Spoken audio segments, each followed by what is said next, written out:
जॅमसाठी आणि सॉससाठी जर तुम्ही पर्यायी असं काही पदार्थ बघत असाल तर हा अगदी एकदम परफेक्ट असा आहे.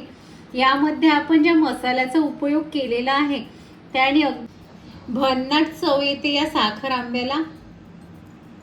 आणि तुम्हाला परफेक्ट साखर आंबा बनवण्यासाठी याची मदत होईल आणि वर्षभर हा टिकतो साखर आंबा.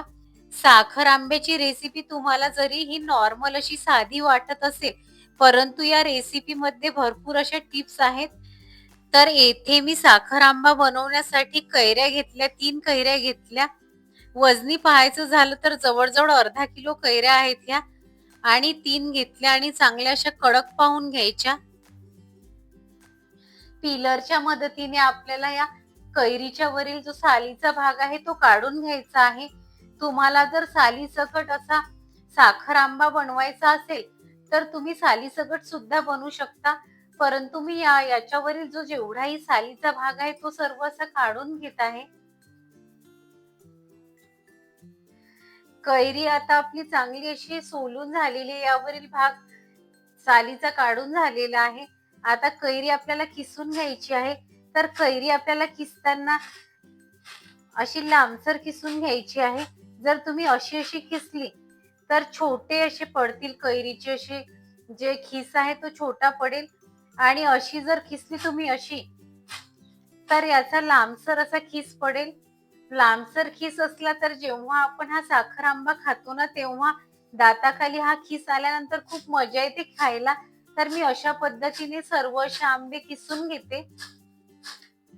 पॅनवर 1 चमचा साजूक तूप टाकून घ्यायचं आणि तूप असं कडक झालं, कडकडीत गरम झालं की त्यावर दालचिनीचा असा तुकडा टाकून घ्यायचा आणि 3 ते 4 लवंग टाकून घ्यायचा.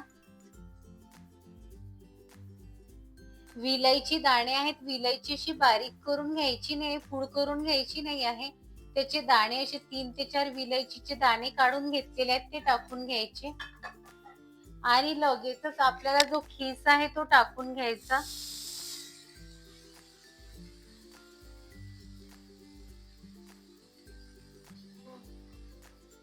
आणि हा खीस पॅनवर असा आपल्याला भाजून घ्यायचा आहे.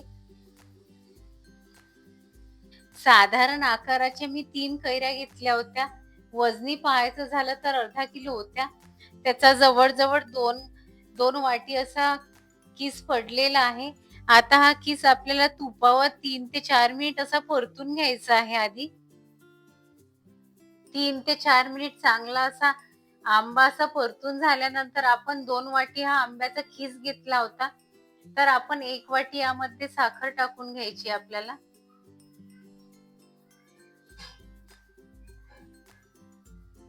साखर टाकल्यानंतर बघा असं हे मिश्रण असं पातळसर होतं. तुमच्या आवडीनुसार मी यामध्ये 2 वाटी किसाचा उपयोग केला तर 1च वाटी साखर टाकून घेतली. तुम्हाला जर आवडत असेल तर तुम्ही जास्त साखर 1.5 वाटी साखर टाकून घेऊ शकता, पण मला थोडीशी आंबट गोड अशी चव आवडते. आंब्याच्या मुरब्ब्यामध्ये असे जे मसाल्याचा आपण उपयोग केला ना, तर आंब्याचा मुरब्बा तयार झाल्यानंतर फार चांगली चव येते याला. जॅमपेक्षाही फार चांगला अशा चवीला लागतो हा मुरब्बा. मुरब्बा आपल्याला अगदी खूप दाटसर करून घ्यायचा नाहीये. हलकासा असा घट्ट व्हायला सुरुवात झाली की बस तोवरच आपल्याला शिजून घ्यायचं आहे.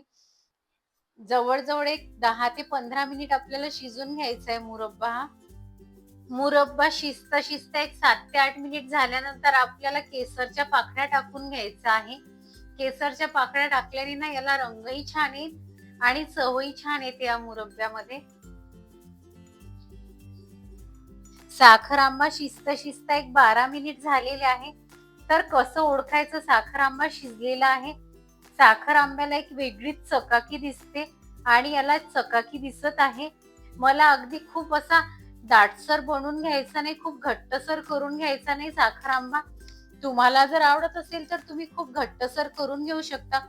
तसाही साखर आंबा थोडासा थंड व्हायला लागला, तुम्ही फ्रीज मध्ये ठेवला तर खूप घट्टसर व्हायला सुरुवात होते. त्यामुळे मी थोडासा असा सैलसरच ठेवणार आहे. साखर आंब्याला वासही खूप छान असा सुटलेला आहे. पद्धतीने तुम्ही जर मुलाला साखर आंबा बनवून दिला तर मुलं जाम खायला विसरून जातील आणि जामला पर्याय म्हणून तुम्ही हा साखर आंबा, हेल्दी साखर आंबा घरी बनवलेला त्यांना देऊ शकता. साखर आंब्याची ही परफेक्ट रेसिपी तुम्हाला जराही आवडली असेल तर लाईक, शेअर आणि सबस्क्राईब करायला विसरू नका.